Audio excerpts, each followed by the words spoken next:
Assalamualaikum warahmatullahi wabarakatuh. Kita masuk ke pertemuan ketiga ya, ketiga untuk materi, dimana kali ini kita akan membahas mengenai bangun datar. Jadi kemarin kita udah membahas mengenai logika, operasi hitung. Nah, kali ini kita akan membahas mengenai bangun datar. Sebelum kita mulai, mari kita awalikan bacaan basmalah bersama. Bismillahirrahmanirrahim. Bangun datar itu kalau kita definisikan secara singkat, bangun datar adalah bangun-bangun yang memiliki permukaan datar dan juga berdimensi dua atau memiliki dua dimensi.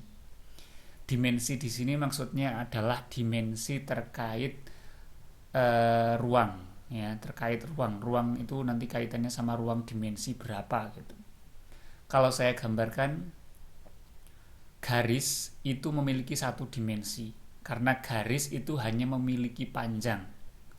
Jadi titik atau suatu pangkal ya, pangkal titik itu dia adalah berdimensi 0 karena dia tidak memiliki panjang, tidak memiliki lebar. Sedangkan titik-titik yang disusun sehingga dia membentuk garis, dia memiliki panjang sehingga dikatakan garis itu berdimensi 1. Sedangkan garis-garis yang nanti membentuk suatu bangun, sebagaimana contoh misalnya di sini, bangun datar seperti ini atau seperti ini, ada panjangnya, ada lebarnya, ada panjangnya, ada lebarnya.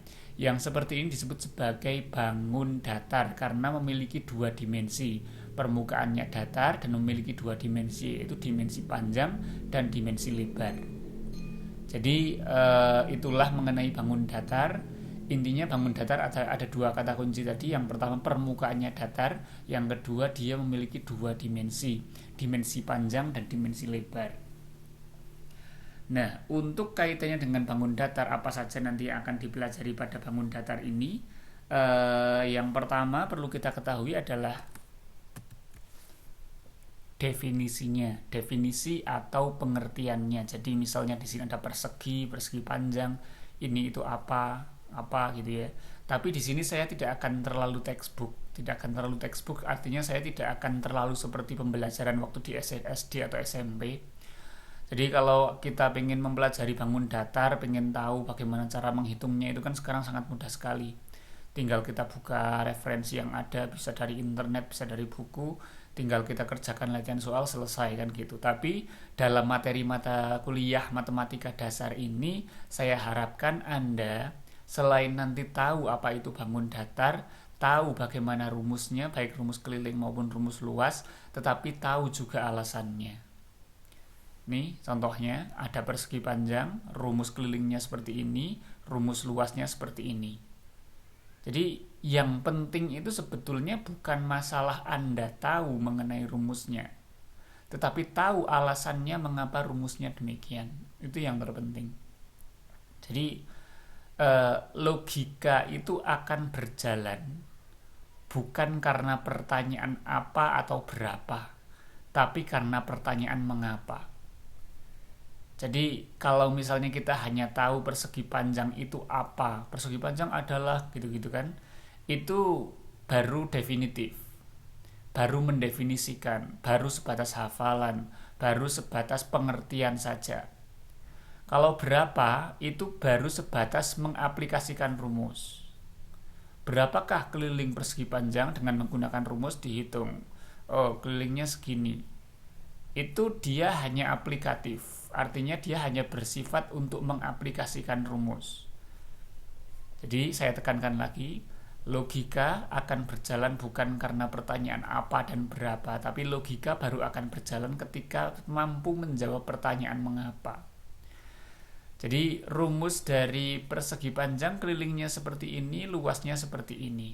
Mengapa? Mengapa rumusnya seperti ini dan seperti ini? Nah, itu kalau sudah mampu menjawab itu, dah itu goal dari mata kuliah ini atau tujuannya dari mata kuliah ini. Oke, yang pertama kita masuk ke definisi dulu ya, yang awal-awal dulu, yang gampang-gampang dulu. Definisi yang pertama mengenai bangun datar persegi panjang. Jadi persegi panjang itu adalah suatu segi empat. Jadi kata kuncinya segi empat ya. Bangun datar segi empat yang Keempat sudutnya adalah siku-siku dan juga panjang sisi yang berhadapan itu sama panjang. Jadi dia kata kuncinya segi empat. Segi empat artinya dia memiliki 4 sudut. Jadi segi empat itu adalah bangun datar dengan 4 sudut. Dan dari bangun datar 4 sudut ini diketahui dia memiliki sudut-sudut yang siku-siku, sifat yang pertama. Sifat yang kedua adalah panjang sisinya itu sama. Panjang sisi yang berhadapan itu sama. Berhadapan antara kanan dan kiri, atas dan bawah itu nanti sama panjangnya. Itu persegi panjang. Contohnya gambarnya seperti ini ya.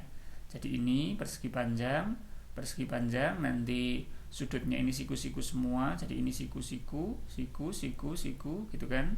Lalu yang berhadapan antara kanan dan kiri, atas dan bawah, ini semua, ini sama dengan ini sama dengan yang ini gitu.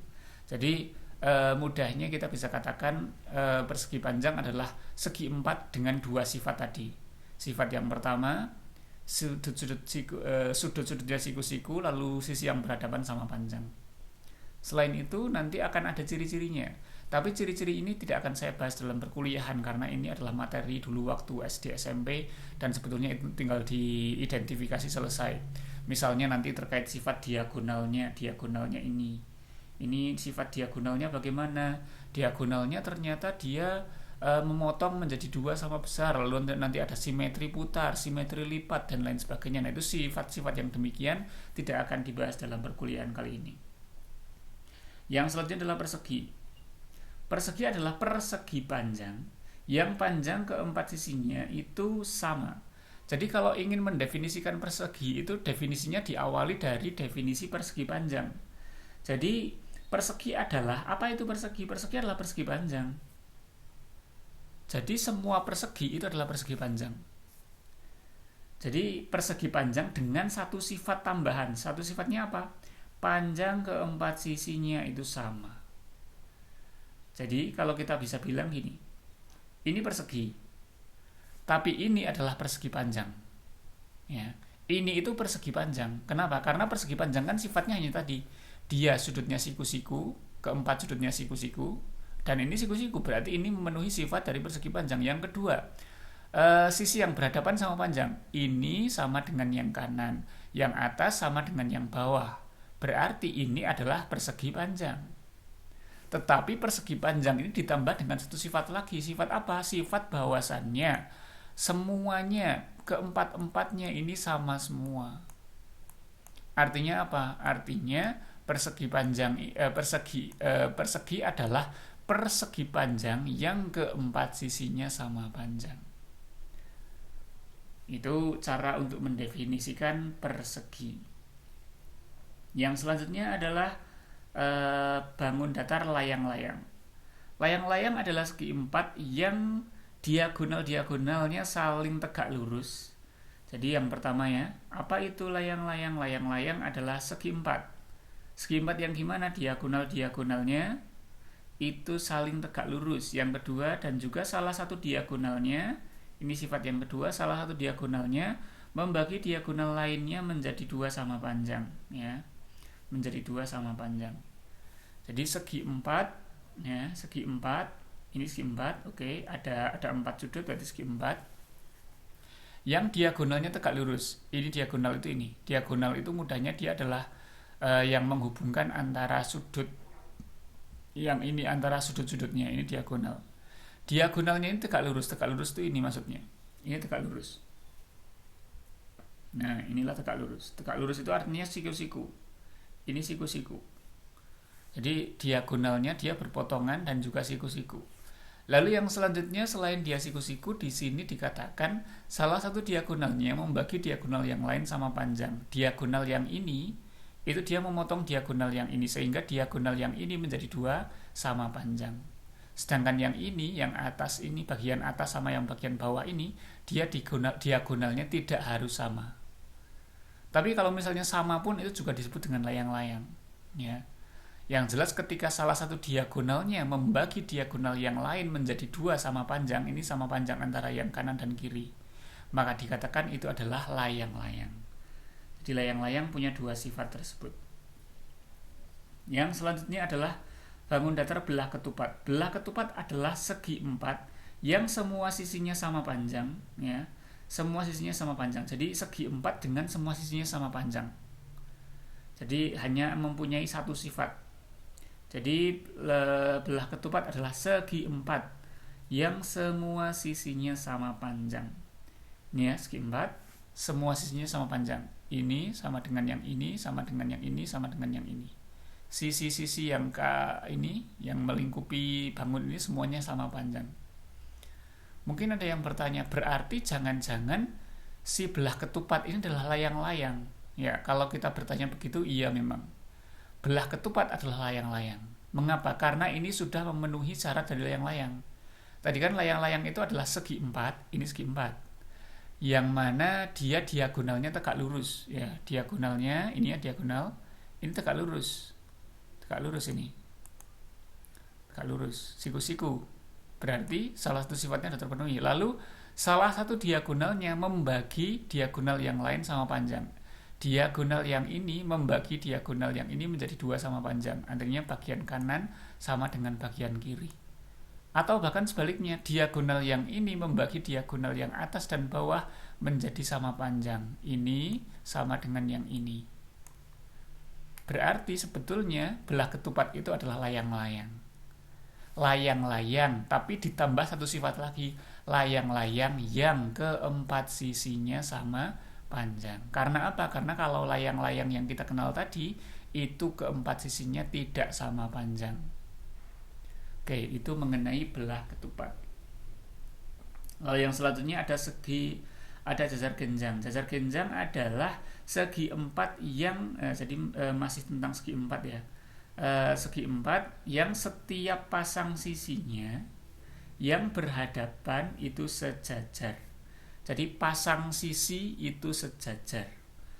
Ini maksudnya pasang sisi itu misalnya adalah sisi dengan antara yang atas dengan yang bawah. Yang ini sama yang ini. Itu dia sejajar. Sejajar itu artinya dia kalau ditarik terus itu tidak akan bertemu. Ditarik terus diperpanjang, ini antara ruas garis yang atas sama yang bawah ini diperpanjang terus, itu tidak akan pernah bertemu. Itu namanya sejajar. Begitu pula antara yang ini ya, yang ini sama yang ini kalau ditarik ke atas terus diperpanjang, ini diperpanjang, ini tidak akan pernah bertemu. Artinya dia sejajar. Ini sejajar dengan yang ini, yang bawah sejajar dengan yang atas. Artinya ini adalah jajar genjang. Oke, itu jajar genjang. Yang selanjutnya segitiga. Segitiga adalah bangun datar yang memiliki 3 sisi, yaitu salah satu sifatnya ya. Jadi kalau di sini dia bukan segi 4, namanya juga segitiga. Segitiga adalah bangun datar, kata kunci pertama. Lalu memiliki 3 sisi. Ya, segitiga memiliki 3 macam bentuk, yaitu segitiga sama sisi, lalu ada segitiga sama kaki, lalu segitiga sebarang. Ini kalau ditinjau ya. Kalau kita tinjau dari sisi sisinya, jadi kalau dilihat dari sisinya itu segitiga terbagi menjadi 3, yaitu sebarang, ada sama kaki, lalu ada sama sisi. Ini contohnya. Adapun yang namanya segitiga nanti kalau ditinjau dari sudutnya itu banyak. Ada segitiga tumpul, ada segitiga lancip, ada segitiga siku-siku ya. Ini contoh yang segitiga siku-siku. Segitiga siku-siku karena salah satu sudutnya itu adalah siku-siku. Ya, ini siku-siku. Kalau yang ini contoh dari segitiga sama kaki ya. Sekaligus ini juga contoh dari segitiga yang ya, sama kaki ini ya, karena kakinya sama. Ini segitiga tumpul. Ini juga bisa dikatakan sebagai segitiga lancip juga bisa. Ini segitiga lancip juga bisa. Yang jelas yang paling sering dipakai itu yang siku-siku ini. Siku-siku sama segitiga yang sebarang sama sisi tumpul itu juga sering dipakai.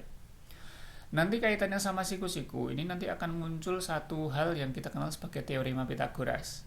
Saya kira Anda mungkin sudah kenal tentang teorema Pythagoras ya. Teorema Pythagoras itu adalah ketika luas dari persegi yang dibentuk dari sisi miringnya itu adalah 2 kali dari atau adalah penjumlahan dari luas sisi penyikunya gitu. Atau mudahnya kalau misalnya kita namai ini sebagai ini sebagai sisi penyiku, berarti ini kuadrat ditambah ini kuadrat itu sama dengan eh, ini kuadrat. Jadi penyiku yang dikuadratkan, ini kuadrat ditambah ini kuadrat, itu sama dengan ini kuadrat gitu. Di penjumlahan dari dua sisi penyiku yang dikuadratkan itu sama dengan sisi yang ini. Oke. Itu mengenai teorema Pitagoras. Contoh aja lah, contoh gampang, biar nanti kita bisa langsung praktek teorema Pitagoras ya. Ini pula saya kira Anda sudah paham ya, harusnya sudah. Misalnya ini kita punya panjangnya ini 3, panjang yang bawah ini 4 gitu. Maka berapakah sisi miringnya? Ya tinggal 3 kuadrat itu 9, 4 kuadrat itu 16, 9 ditambah 16, 9 ditambah 16 itu 25. Jadi untuk sisi miringnya itu adalah akar dari 9 ditambah 16, yaitu akar 25. Artinya dia adalah 5. Di sini nanti akan ketemu 5. Jadi itulah teorema Pitagoras, mudahnya seperti itu.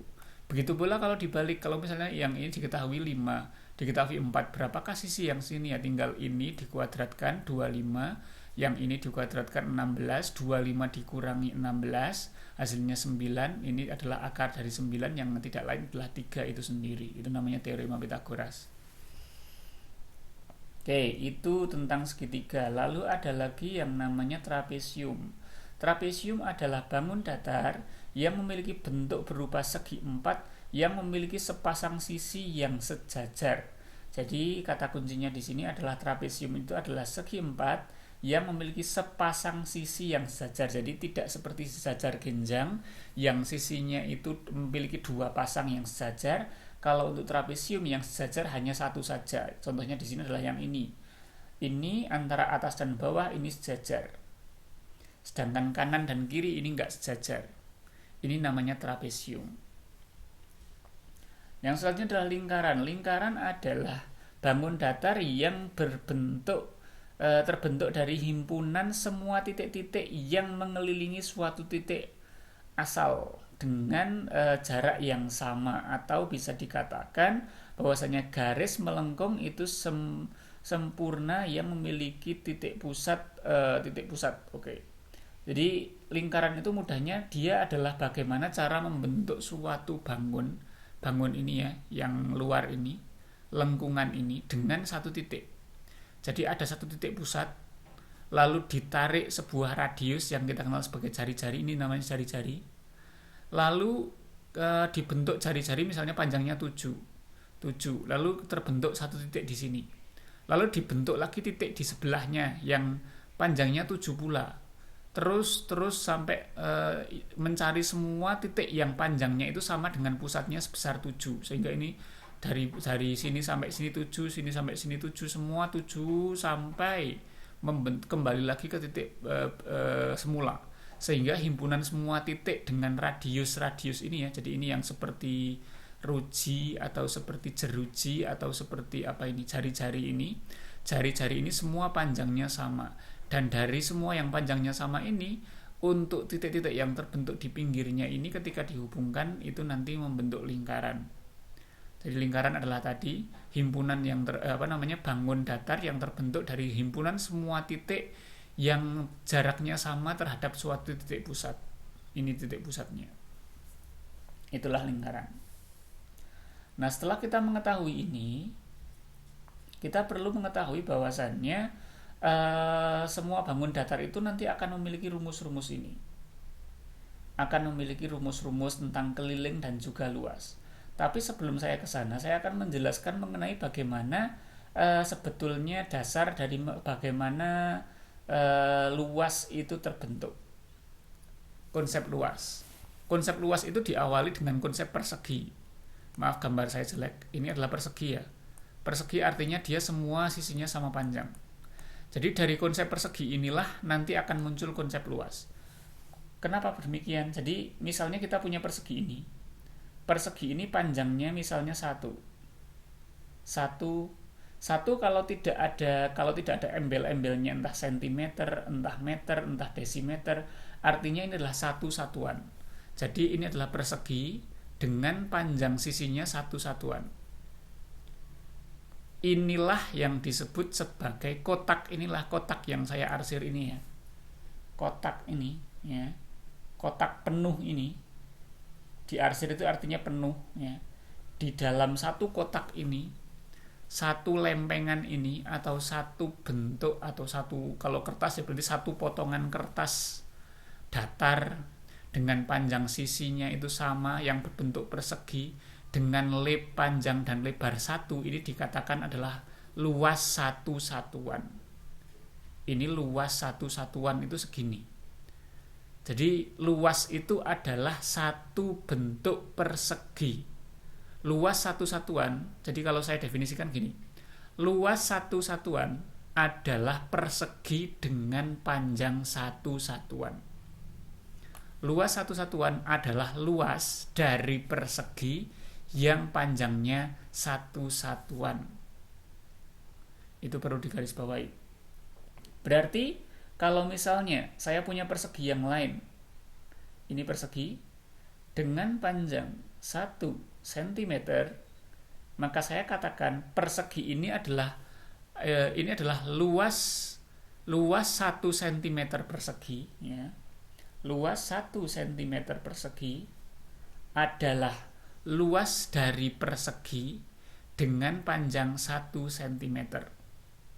Jadi untuk mengetahui konsep rumus luas, itu kita harus mendefinisikan dulu. Apa itu luas satu satuan? Apa itu luas? Jadi ini itu luas satu satuan persegi. Kalau yang bawah ini 1 cm persegi. Jadi kita perlu tahu apa itu satu satuan persegi. Satu satuan persegi adalah persegi dengan panjang adalah luas persegi dengan panjang satu satuan. Sama dengan ini. Apa itu 1 cm persegi? 1 cm persegi atau luas 1 cm persegi adalah luas dari persegi dengan panjang 1 cm. Begitu pula dengan yang lain, misalnya saya punya persegi yang lebih besar dengan panjang misalnya 1 meter. Berarti kita bisa katakan luas 1 meter persegi itu adalah luas persegi dengan panjang 1 meter.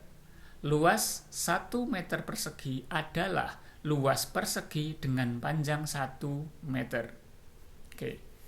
Sehingga setelah kita mengetahui konsep luas ini, kita nanti akan bisa mengetahui pertama misalnya persegi panjang. Persegi panjang, ya. Berapakah luasnya? Sebagai contoh, misalnya panjangnya adalah 3, lebarnya adalah 2. Berarti kan ini itu kan kalau saya bagi ini kan bisa dibagi 2, yang sini bisa dibagi 3. Ya kan? Ada 1, ada di sini ada 1, ada 2. Yang sini ada 1, 2, 3. Karena lebarnya 2, panjangnya 3. Karena lebarnya 2, panjangnya 3, maka persegi panjang ini bisa saya bentuk menjadi potongan-potongan. Dan ternyata potongan-potongan ini nanti akan membentuk seperti ini. Nah, potongan-potongannya akan membentuk seperti ini. Artinya apa? Persegi panjang dengan panjang 3 dan lebar 2 itu terbentuk dari persegi-persegi. Ini kan persegi semua ini. Karena ini adalah panjangnya 1, ini panjangnya 1. Jadi persegi panjang dengan panjang 3 dan lebar 2 terbentuk dari persegi-persegi, yang persegi-persegi tersebut dia adalah persegi dengan luas 1 satuan persegi. Ini kan 1 satuan persegi. Kenapa 1 satuan persegi? Karena ini itu sama dengan 1, ini 1, yang ini juga 1. Jadi ini panjangnya 1, ini juga 1. Ini 1, 1, 1, 1. Jadi inilah persegi-persegi yang saya bahas tadi, persegi yang ini loh. Nah, yang ini. Jadi persegi panjang itu adalah persegi panjang dengan panjang 3 dan lebar 2 itu terbentuk dari 6 buah persegi dengan luas 1 satuan persegi. Atau misalnya kalau saya buat ini menjadi sentimeter, ya, semuanya menjadi sentimeter, maka saya bisa katakan persegi panjang dengan panjang 3 cm dan 2 cm terbentuk dari 6 buah persegi kecil, ya, 6 buah persegi kecil, di mana persegi-persegi tersebut itu masing-masing luasnya adalah 1 cm persegi. Artinya kalau masing-masing luasnya 1 meter persegi, berarti ini luasnya berapa? Berarti luasnya itu sama dengan 6 cm persegi. Inilah yang dimaksud dengan matematika induktif. Matematika induktif atau matematika yang mencoba untuk mencari rumus. Seperti yang saya katakan tadi, logika akan berjalan kalau kita mampu mengetahui alasan. Tadi kita sudah tahu mengenai apa, ya kan? Apa itu persegi panjang. Nah, sekarang kita akan mencoba mencari mengapa luas persegi panjang itu demikian. Lihat di sini sekarang. Luasnya itu 6. Kenapa 6? Karena persegi panjang terdiri dari 6 buah kotak, yang kotaknya itu masing-masing luasnya adalah 1 cm persegi. Artinya kalau 6 adalah 6 cm persegi. Dan ternyata 6 ini dihasilkan dari 3 kali 2. Karena 3 artinya adalah 3 ke kanan, mudahnya seperti itu. 2 artinya 2 ke bawah atau ke atas. Artinya kalau ada 3 ke kanan dan 2 ke bawah ke atas, artinya semuanya akan menjadi 6. Yang tidak lain itu adalah konsep perkalian.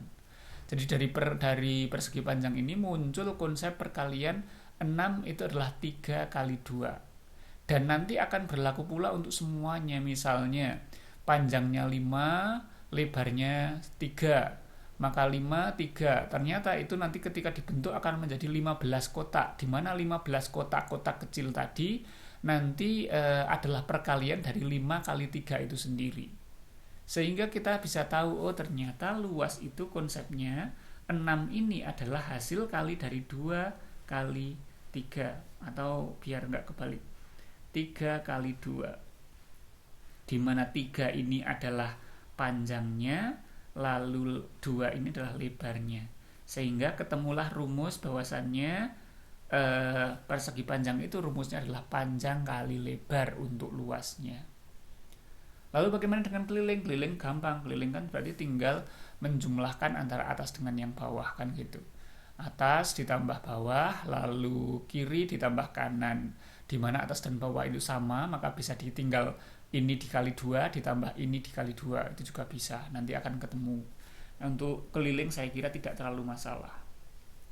Lalu bagaimana dengan persegi? Persegi itu kan persegi panjang sebetulnya. Jadi misalnya ini kita katakan sebagai 3, yang ini itu sebagai panjangnya 3, lalu yang ini panjangnya 3, berarti kan ini bisa menjadi 3 dan 3, berarti kan bisa saya bentuk seperti ini 3. Lalu misalnya ini panjangnya itu adalah dalam meter misalnya ya, ini dalam meter. Artinya ini kan panjangnya 1 meter. Ini 1 meter. Yang ini 1 meter, kan gitu. Begitu pula yang lain. Sehingga karena masing-masing panjangnya 1 meter dan ini juga 1 meter, yang atas ini 1 meter. Artinya ini adalah persegi. Persegi berarti ini luasnya adalah 1 meter persegi, kan gitu. Sehingga kalau kita bertanya berapakah luasnya? Luasnya berarti karena ini terdiri dari 9 kotak, di mana satu kotak itu isinya itu adalah 1 meter persegi, berarti luasnya itu adalah 9 meter persegi, kan gitu. 9 meter persegi, yang tidak lain 9 meter persegi itu adalah 3 kali 3. 3 kali 3 yaitu dari sisi kali sisi. Sehingga nanti akan ketemu luas persegi adalah sisi kali sisi. Kalau untuk kelilingnya gimana? Karena 3, 3, dan 3 di semuanya sama, untuk mencari keliling tinggal 4 kali sisinya. Itu untuk persegi. Lalu bagaimana dengan segitiga? Nah, segitiga itu untuk luasnya. Jadi yang perlu diketahui, ini misalnya yang luas segitiga itu dimulai dari segitiga siku-siku dulu. Ini segitiga siku-siku. Siku di sini.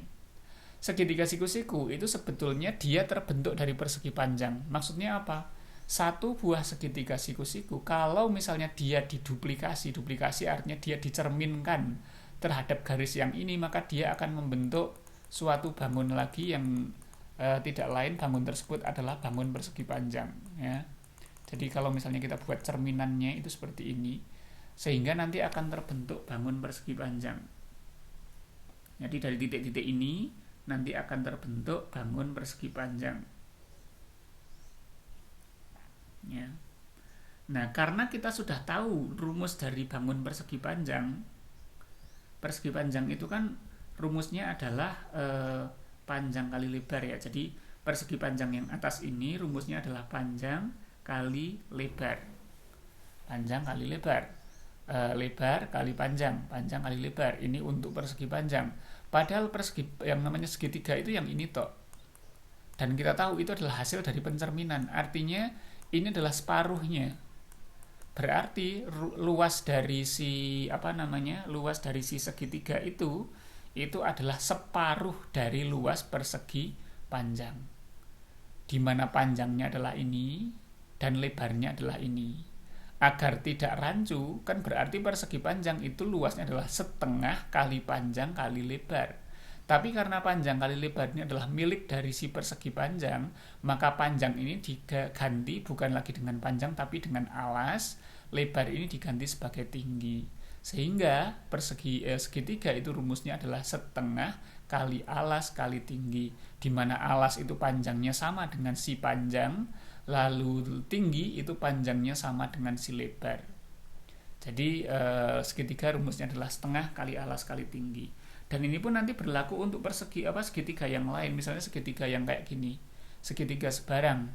Segitiga sebarang di mana segitiga ini dia sisinya itu beda semua. Itu ternyata ini juga berasal dari sebuah persegi panjang. Bisa dibentuk persegi panjang dari segitiga ini. Misalnya seperti ini.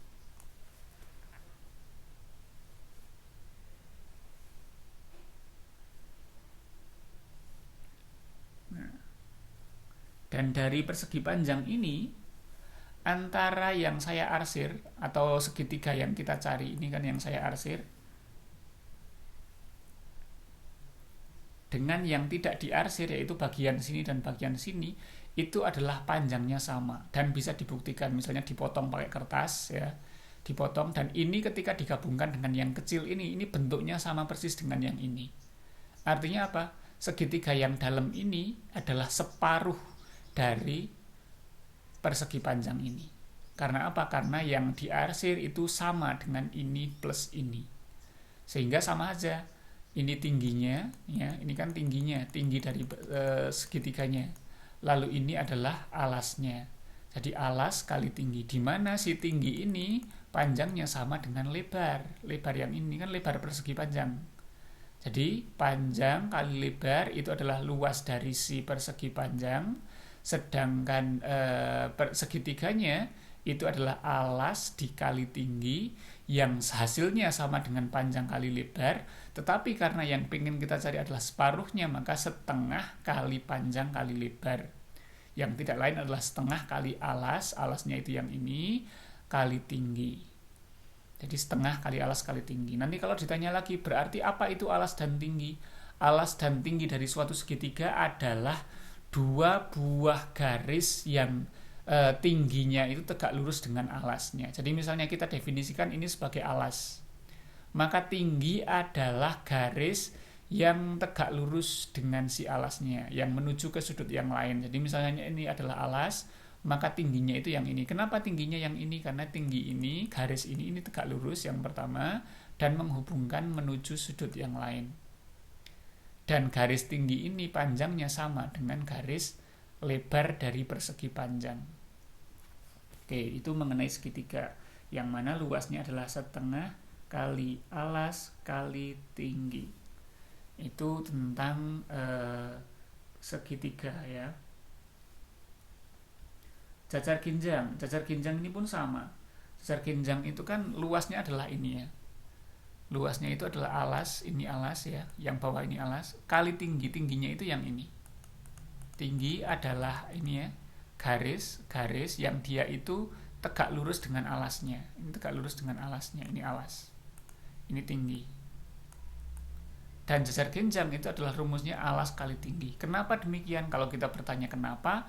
Karena ternyata ketika ini dipotong dan ini terbentuk segitiga ya.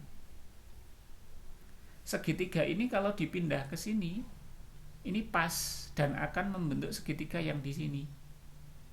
Sehingga ketika ini dipindah maka akan membentuk sebuah persegi panjang. Jadi ini tuh persegi panjang ini. Padahal kita tahu persegi panjang rumusnya adalah panjang kali lebar panjang yang ini dikalikan lebarnya yang ini. Artinya karena panjangnya sama dengan si alas, maka kita katakan alas kali lebar, di mana lebarnya ini juga panjangnya sama dengan si tinggi. Berarti dasar genjang itu luasnya adalah alas kali tinggi, di mana alas ini adalah panjangnya sama dengan si panjang, tinggi ini panjangnya sama dengan lebar dari persegi panjang yang dibentuk. Dan kita mengetahui rumus dari sejar genjang ini karena kita sudah tahu yang pertama tadi mengenai luas dari persegi panjang. Jadi mengetahui luas jajar genjang karena kita sudah tahu luas persegi panjang. Bagaimana dengan layang-layang? Layang-layang pun sebetulnya masih identik ya. Jadi layang-layang itu kan yang seperti ini ya. Yang tadi sifatnya adalah dia segi 4 dengan diagonalnya tegak lurus, dan juga salah satu diagonalnya membagi 2 sama panjang, membagi diagonal yang lain sama panjang. Dan ternyata ini, kalau misalnya saya arsir ya, saya arsir separuh. Saya arsir bagian ini misalnya. Lalu bagian yang tidak diarsir ini saya pindah ke sini. Bagian yang tidak diarsir saya pindah ke sini. Maka tidak lain ini nanti juga akan membentuk persegi panjang. Persegi panjang. Di mana persegi panjang ini berarti kan ini adalah panjangnya dan ini adalah lebarnya. Dan ternyata ini kalau misalnya kita bentuk lagi ini nanti akan seperti ini. Persegi panjang ini kalau misalnya kita lebarkan lagi ini juga akan membentuk persegi panjang pula di sini. Atau mudahnya kalau dari layang-layang ini kita buat bingkainya itu nanti akan membentuk persegi panjang. Dan dari persegi panjang ini antara bagian yang dalam yang saya arsir semua ya, bagian layang-layangnya yang saya arsir dengan bagian yang tidak diarsir itu luasnya sama. Karena bagian yang tidak diarsir ini, segitiga-segitiga yang ini atas sama yang bawah ini, kalau dibentuk nanti tidak lain membentuk bentuk yang persis sama dengan layang-layang di dalam ini. Artinya apa? Persegi panjang ini luasnya adalah 2 kali layang-layang. 2 kali layang-layang, di mana persegi panjang yang lebar ini dia adalah hasil kali dari panjang kali lebar. Panjang si ini kali lebar kan gitu. Di mana panjang dan lebar dari persegi panjang ini panjangnya sama dengan diagonal ini. Diagonal yang panjang, panjangnya sama dengan panjang dari persegi panjang. Diagonal yang pendek, itu panjangnya sama dengan lebar dari persegi panjang. Artinya karena layang-layang di dalamnya ini adalah separuh dari luas persegi panjang, maka kita katakan di sini untuk layang-layang naik di sini adalah luasnya itu separuh dari persegi panjangnya. Di mana persegi panjang itu diagonal pakainya kan. Jadi diagonal 1 kali diagonal 2, di mana diagonal 1 panjangnya sama dengan panjang, diagonal 2 panjangnya sama dengan lebar. Diagonal 1 itu yang ini D1, yang ini adalah D2. Jadi ada D1 kali D2. D1 kali D2 itu panjangnya sama dengan persegi panjang. Padahal yang pengen kita ketahui adalah separuhnya saja. Berarti luasnya perlu kita bagi menjadi 2. Dan inilah luas dari layang-layang. Diagonal 1 kali diagonal 2 dibagi 2. Kenapa diagonal 1 kali diagonal 2? Karena panjang kali lebar untuk mengetahui luas dari persegi panjang semuanya. Kenapa dibagi 2? Karena layang-layang di dalamnya ini luasnya separuh dari luas persegi panjang. Nah, itulah bagaimana kita mengetahui luas dari suatu bangun datar menggunakan konsep satu tadi ya, diawali dari konsep luas satu persegi. Lalu kita akan mengetahui luas persegi panjang, dan dari luas persegi panjang itu bisa dikembangkan ke banyak hal. Bisa ke segitiga, bisa ke dasar genjang, bisa ke layang-layang, bahkan nanti bisa ke trapesium dan seterusnya. Bahkan nanti dari segitiga nanti juga bisa ke lingkaran. Tapi saya tidak perlu membahas terlalu jauh sampai ke sana. Yang penting dari sini Anda sudah bisa melogikakan apa yang saya katakan di awal tadi. Sebagai seorang mahasiswa, kalau bisa Anda tidak hanya mengetahui tentang apa dan berapa, tapi juga mengetahui mengenai alasan atau mengenai mengapa rumusnya demikian. Nah, dari sini kita sudah tahu tadi latar belakangnya. Mengapa mengapa persegi panjang kok panjang kali lebar? Mengapa persegi kok sisi kali sisi? Mengapa layang-layang itu diagonal 1 kali diagonal 2/2? Mengapa segitiga itu setengah kali alas kali tinggi, dan seterusnya untuk yang lain. Sehingga nanti kalau misalnya dihimpun nanti akan seperti ini. Ya. Ini untuk luas dari persegi panjang, jajar ginjang. Lalu ada luas segitiga, luas belah ketupat, luas layang-layang, trapesium, dan lingkaran. Jadi kalau saya rangkum, luas persegi itu adalah kelilingnya adalah 4 kali sisi, sedangkan luasnya adalah sisi kali sisi. Untuk persegi panjang, kelilingnya adalah 2 kali panjang, ditambah 2 kali lebar, ditambah 2 kali tinggi, lalu luasnya panjang kali lebar. Lalu untuk jajar ginjang kelilingnya adalah A plus B plus C plus D. Ini apa sih? Trapesium ya. Jajar ginjang sama aja ya. Kelilingnya adalah A plus B plus C plus D. Lalu untuk luasnya itu adalah alas kali tinggi. Pada intinya kalau jajar ginjang memang dia adalah yang ini ditambah yang ini ditambah yang ini. Luasnya adalah alas kali tinggi. Segitiga setengah kali alas kali tinggi untuk luasnya. Lalu untuk kelilingnya itu adalah A plus B plus C. Lalu untuk belah ketupat, ini belah ketupat ini sebetulnya kelilingnya tidak harus A plus B plus C plus D ya. Karena tadi kita tahu bahwasannya luas belah ketupat itu antara A, B, C, dan D ini semuanya sama. Berarti karena ini sama, berarti kelilingnya itu sama dengan persegi, yaitu 4 kali sisi. Ini untuk belah ketupat. Sama dengan persegi rumus kelilingnya, karena semua sisinya sama panjang. Adapun untuk luasnya, belah ketupat rumusnya adalah setengah kali diagonal 1 kali diagonal 2, sama dengan rumus layang-layang. Begitu pula dengan layang-layang itu kelilingnya adalah A plus B plus C plus D, di mana kita bisa identifikasi di sini antara A dengan D ini sama panjang, lalu B dengan C juga sama panjang. Ini sama, lalu ini juga sama.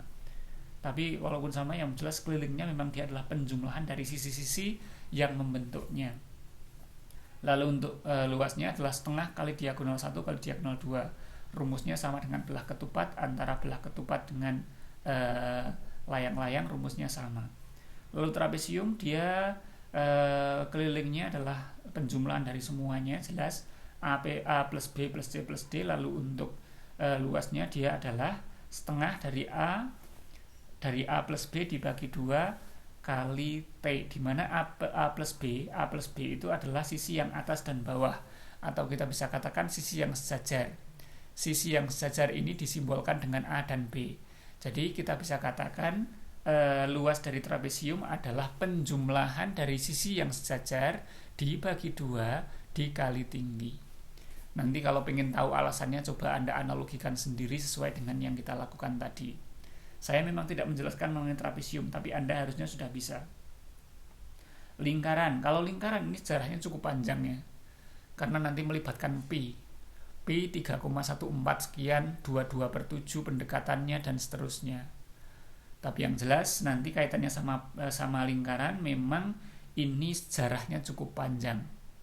Ada bagaimana menemukan pi, menemukan 3,14 sekian, menemukan pendekatan 22/7 dan seterusnya. Itu nanti ada sejarahnya, dan tidak saya jelaskan dalam mata kuliah ini. Yang jelas kalau kita berbicara kelilingnya adalah 2 kali pi kali r atau pi kali d, sedangkan luasnya adalah pi r kuadrat. Itu untuk luas dari semuanya. Silakan Anda bisa rangkum semuanya ini, dan harapannya seperti yang saya katakan tadi, semoga Anda tidak hanya menghafal rumusnya, tapi juga memahami bagaimana rumus tersebut terbentuk. Ya, itu tentang luas dari masing-masing. Nah, untuk latihan silakan Anda kerjakan sebagaimana kuliah yang kemarin. Anda silakan hitung luas dari yang ini. Ini soal yang pertama. Anda silakan hitung luasnya. Luas yang saya maksud luas yang bagian dalamnya. Luas bagian dalam ini berapa? Bagian dalam ini berarti dia terdiri dari segitiga yang alasnya ini tingginya itu ada di sini ya, tingginya nggak kelihatan garisnya tapi ada di sini, ada tinggi, dan tidak dijelaskan pula ini berapa karena nanti Anda berlogika saja kira-kira tingginya berapa. Ada segitiga, lalu ada bangun yang ini, lalu ada bangun persegi panjang ini. Nah, nanti tinggal dijumlahkan kan gitu. Itu soal yang pertama, hitunglah luasnya. Lalu soal yang kedua adalah yang ini. Ini saya minta Anda untuk menghitung kelilingnya. Berapakah kelilingnya? Dalam keliling tadi nanti akan ada, Anda harus menghitung bagian yang ini kan. Karena yang namanya keliling kan Anda harus menghitung ini sudah ada, ini ditambah ini. Semua garis itu ditambahkan, semua garis ini. Nanti akan ketemu keliling. Karena Anda harus mengetahui keliling yang ini, bagian garis yang ini, maka Anda coba nanti bentuk segitiga siku-siku. Ini kan segitiga siku-siku. Lalu untuk mencari sisi miring, Anda carilah dengan menggunakan teorema Pythagoras. Jadi ini itu adalah kuadrat dari sisi penyikunya, yaitu bagian sini sama bagian sini. Anda silahkan nanti berlogika sendiri. Ada 2 soal saja. Carilah luas dan carilah keliling. Oke, ini soalnya. Yang pertama, Anda bisa screenshot. Soal yang kedua, Anda bisa screenshot. Yang pertama tadi hitunglah luasnya. Yang ini bukan mencari luas ya, maaf. Yang ini adalah mencari kelilingnya. Berapakah kelilingnya? Silakan Anda kerjakan dalam selembar kertas, lalu difoto, dikumpulkan di WA pribadi saya seperti kuliah yang kemarin. Kurang lebihnya mohon maaf. Assalamualaikum warahmatullahi wabarakatuh.